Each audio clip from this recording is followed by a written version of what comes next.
দুই দলই সুপার এইটে একটি করে ম্যাচ হেরে বসে আছে। ফলে সেমিফাইনালে পৌঁছতে হলে দুই দলেরই লক্ষ্য এখন জিত হাসিল করা। হ্যাঁ, ভারত ও জিম্বাবুয়ে আজ মুখোমুখি দুই দল।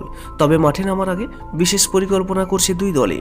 ভারতের বিরুদ্ধে নামার আগে জিম্বাবুয়ের কোচ স্যামন্স বলেন, আমরা একসঙ্গে গোটা ম্যাচের কথা ভাবছি না, ভাবছি ছোট ছোট লড়াইয়ের কথা।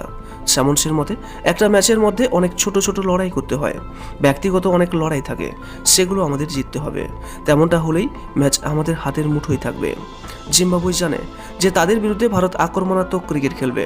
ওয়েস্ট ইন্ডিজের মতো ভারতও শুরু থেকে আক্রমণ করবে, কারণ পরিস্থিতি এমন যে ভারতকে সেমিফাইনালে পৌঁছতে হলে শুধু আর জিতলে হবে না, দ্রুত রান রেট বাড়াতে হবে ভারতকে।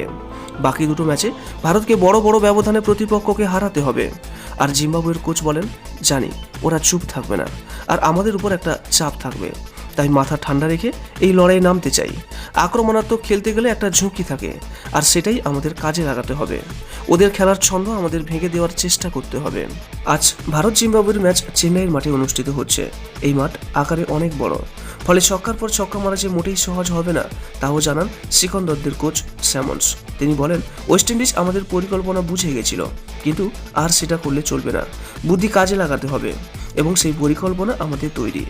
চলতি বিশ্বকাপে ভারত যে খুব একটা ভালো ফর্মে আছে তা একেবারেই বলা যায় না।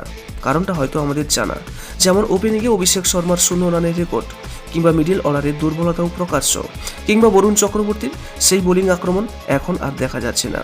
ফলে ভারতকে এই বিশ্বকাপে ঘুরে দাঁড়াতে হলে নিজেদেরকেও শুধরাতে হবে, তা না হলে হিতে বিপরীতও হতে পারে। তবে সেটা তো আমরা সময় সময় দেখতে পাবো। বাকি আজকের ম্যাচে কি হয় সেটাই আমাদের দেখার বিষয়। আর আপনাদের কি মনে হয়, ভারতকে এই কঠিন পরিস্থিতি পেরিয়ে সেমিফাইনালে পৌঁছাবে? অবশ্যই আপনার একটি মূল্যবান মন্তব্য জানাতে ভুলবেন না। আর ভিডিওটি ভালো লাগলে একটা লাইক করবেন, এবং আপনার কাছের মানুষদের কাছেও শেয়ার করবেন।